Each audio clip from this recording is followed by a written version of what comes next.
आंधी और तूफान सुनते उसकी पुकार, तू ना सुनता है, क्यों ना सुनता है। वो तेरे द्वार पे है खड़ा और पुकारता है, तू ना सुनता है। यीशु मसीह के सर्वश्रेष्ठ नाम में आपको अभिवादन। पवित्र शास्त्र बाइबल में यशायाह के 53वें अध्याय के 5वें वचन में ऐसा लिखा है, परंतु वह हमारे ही अपराधों के कारण घायल किया गया, वह हमारे अधर्म के कामों के कारण कुचला गया, हमारी ही शांति के लिए उस पर ताड़ना पड़ी कि उसके कोड़े खाने से हम लोग चंगे हो जाए।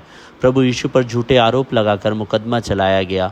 उसे 2 बार पिलातुस के सामने तो 1 बार हेरोद राजा के सामने खड़ा किया गया, परंतु उसे दंडित करने के लिए उनमें कोई भी दोष नहीं पाया गया। पिलातुस तो दोनों बार कहा, मुझे इस मनुष्य में कोई दोष नहीं मिला।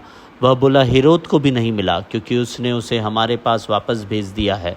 और देखो, इसने मृत्युदंड के जैसा कुछ भी नहीं किया, इसीलिए मैं इसे कोड़े मारकर छोड़ देता हूँ।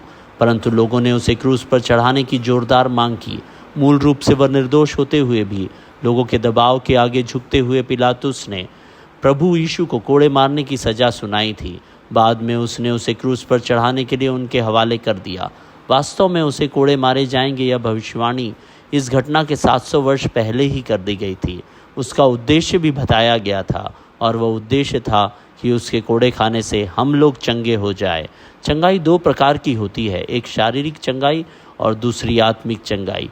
मानसिक चंगाई शारीरिक चंगाई से जुड़ा हुआ है। प्रभु यीशु मसीह पर विश्वास करने वालों को शारीरिक आरोग्य तो मिलता ही है, उसने अनेकों के रोग और व्याधियां दूर की ही है, परंतु उस पर विश्वास करने वाले मनुष्य के पापों का रोग भी वह चंगा करता है। इसीलिए लकवाग्रस्त मनुष्य से, पुत्र तेरा लकवा ठीक हो गया, ऐसा कहने के बजाय उसने कहा था, पुत्र तेरे पाप क्षमा हुए।